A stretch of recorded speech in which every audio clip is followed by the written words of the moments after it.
तो बहुत लोग का ऐसा क्वेश्चन है ना कि सीबा को कैसा कंसिडर करना है, सीबा को क्या देखना है, कहाँ जाएगा, 1 रुपया जाएगा, एक 10 पैसा जाएगा, 1 डॉलर जाएगा, कितना जाएगा। तो बेसिकली कोई ये तो नहीं बता सकता कि कितना जाएगा, कहाँ जाएगा। बट हाँ, ये बता सकते हैं कि क्या अगर जो मार्केट बुल होगा तो क्या कैसा सीन होगा। सो नॉर्मली ना मीम कॉइन है, तो मीम कॉइन में कुछ ज्यादा टीए और एफ दोनों काम नहीं करते मेरे हिसाब से। तो ऑलमोस्ट बोल सकते हैं कि कम्युनिटी बेस्ड कॉइन्स है। तो कम्युनिटी बेस्ड का कॉइन्स का यही होता है, मार्केटिंग कैसे हो रहा है, कम्युनिटी कैसे ग्रो हो रही है उनकी।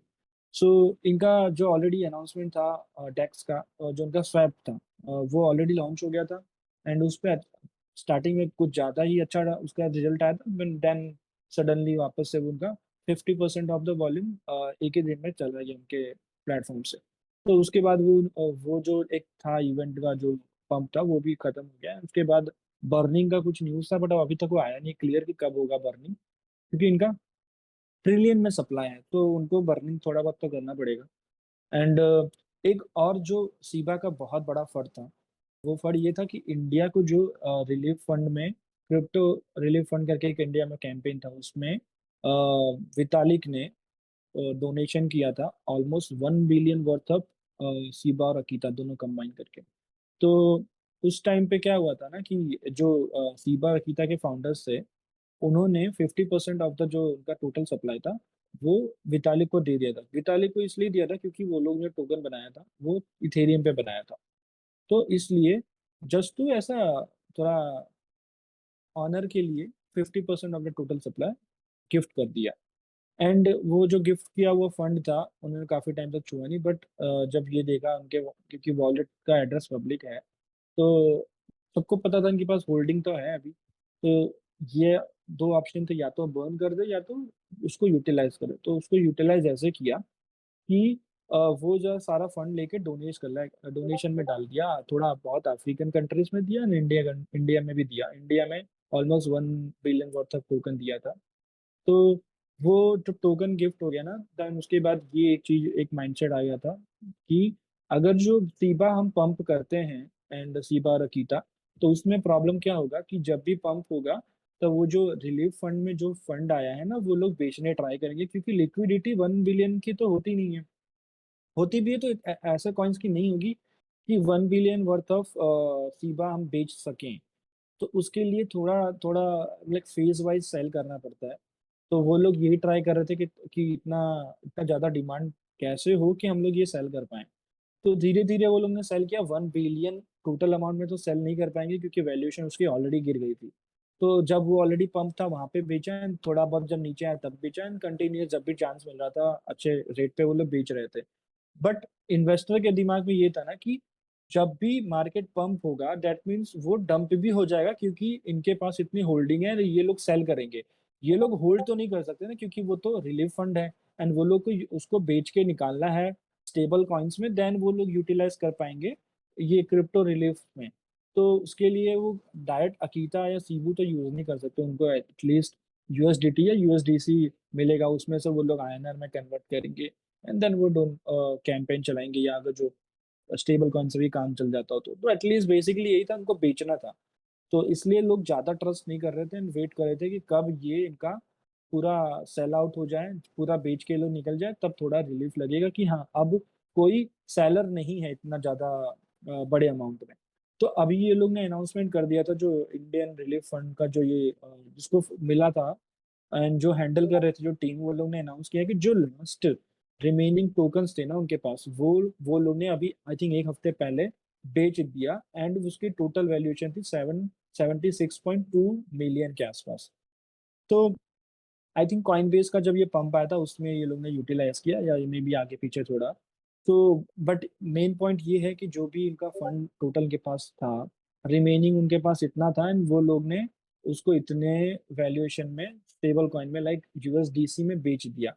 डेट मीन्स इनके पास अब सीबा खत्म हो चुका है। एंड अब वो जो एक हमेशा डर था ना कि पंप होगा तो ये लोग बेच देंगे जिससे मार्केट वापस से डाउन आ जाए, ये वाला फर्ड चला गया है। सेकंड चीज, अभी सेम टाइम पे एक और हो रहा है, दो हम लोग बोल रहे हैं कि अक्टूबर में मार्केट पंप होगा। मार्केट पंप होगा इसलिए लाइक बीटीसी ऑलमोस्ट 50 क्रॉस हो गया। एंड बाकी सारे कॉइन्स भी धीरे धीरे ग्रो हो रहे हैं, उसी साथ में हमारे सीबा का भी पंप आया कल। लाइक 2 दिन से सीबा पंप हो रहा है, आज डॉज भी पंप हुआ। तो सीबा का भी जो अभी ग्राफ है ना वो जैसे यू क्रिएट कर रहा है। दैट मीन्स यहाँ से पीक आया था एंड फिर क्रैश हुआ, क्रैश हुआ, क्रैश हुआ। अब ये यहाँ पे बोल सकते स्टेबल था, अब वापस से ये सेम पोजीशन पे ले रहा है। एंड कैंडल्स इसकी काफी ज्यादा लंबी जा रही है। ये देखो, ये 2 दिन का कैंडल है, ये दोनों दिख रहे हैं लाइक डे डे फ्रेम पे है। तो अगर जो ये सेम कंटिन्यू रहा आने वाले टाइम में, सेम सॉरी, तो अगर जो सेम ये कंटिन्यू रहा आगे आने वाले टाइम में, देन हम मे बी ऐसा पॉसिबल होगा कि अपने एटीएच के आसपास या यहाँ तक जो बोल रहे हैं हम 35, 33 यहाँ तक भी पहुंच जाता है, क्योंकि ये बोल सकते हैं कि इसका प्रॉपर वो पोजीशन होगी जहां से हम बोलेंगे कि हाँ ये रिकवर हो गया अच्छा खासा। तो ऑलमोस्ट 2 कैंडल तो अच्छे क्रिएट कर चुका है एंड जो फर्ड था वो भी खत्म हो गया है। एंड इनका एक न्यूज भी है अभी मार्केट में, जो अभी उन्होंने बोला कि बर्निंग का इवेंट आने वाला, जहाँ पे थोड़े करेंगे, कितना बंद करेंगे, कब बंद करेंगे, अब मुझे कोई ऐसा न्यूज पता नहीं एग्जैक्ट डेट। बट मार्केट में चल रहा है, कोई आई थिंक प्रॉपर अनाउंसमेंट भी नहीं है। बट कोई ना कोई कोई कोई दूसरा डेट बोल रहा है, कोई दूसरा डेट बोल रहा है, बट बर्निंग का इनका कॉन्सेप्ट है, वो लोगों ने ऑलरेडी अनाउंस किया था। वो कब करेंगे पता नहीं, बट अभी के लिए दो जो पॉजिटिव चीज है कि मार्केट वापस से थोड़ा बुल से ऐसा आ रहा है। एंड दूसरा उनका जो फर्ड था कि इंडिया में जो डोनेशन हुआ था वो होल्ड कर रहे थे, वो ऑलरेडी सारे कॉइन्स बेच चुके हैं। डेट मीन्स अब कोई इतना बड़ा बैग वाला नहीं है जो बेचने के लिए रेडी है। होंगे बट क्योंकि जो इंडिया में डोनेट हुआ था वो उनको कंपलसरी बेचना ही रहा। उनको कोई होल्ड करने का कोई चांस नहीं था, वो नेक्स्ट बुल रन तक या 6 महीने होल्ड नहीं करना था, उनको तो यूटिलाइज करना था, जैसा तैसा करके बेच के इसको निकालें, वो पैसा फिर हम रिलीफ फंड में यूज कर पाए, लाइक रिलीफ वर्क में। तो ये 2-3 चीजें ऐसी पॉजिटिव हैं जो अभी बता रही है कि थोड़ा बहुत एक कंपैरिजन देख सकते हैं, लाइक सीबा।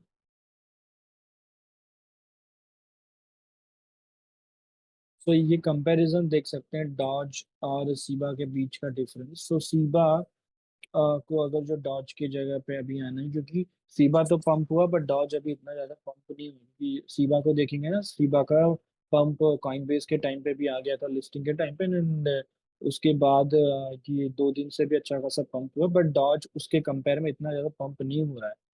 तो अगर जो डॉज की पोजीशन ले लेता है सीबा, तो सीबा का मार्केट कैप कुछ मतलब कितना है उसका।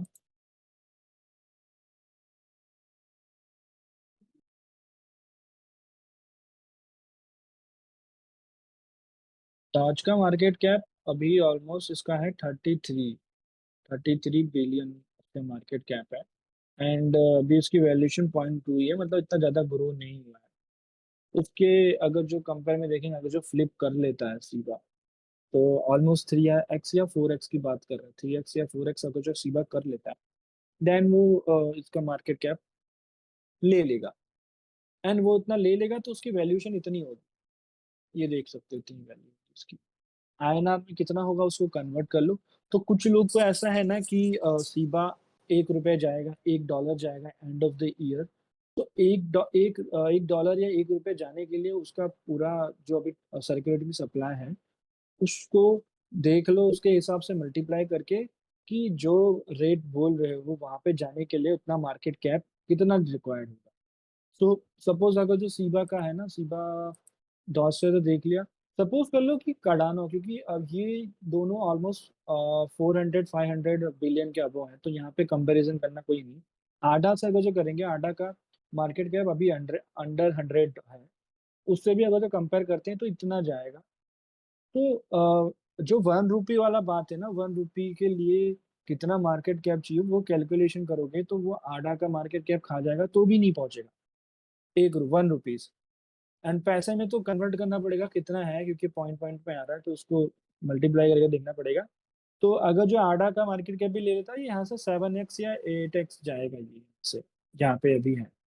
तो उतना सोचो जितना पॉसिबल है। एंड आडा के ऊपर अब अगर जो मार्केट कैप हम देखेंगे अभी के लिए, आडा का मार्केट कैप 70 बिलियन है अभी। एंड 70 बिलियन एक मीम कॉइन पे होना कितना मतलब जेन्युइन और कितना रियलिस्टिक लगता है वो भी सोचना पड़ेगा।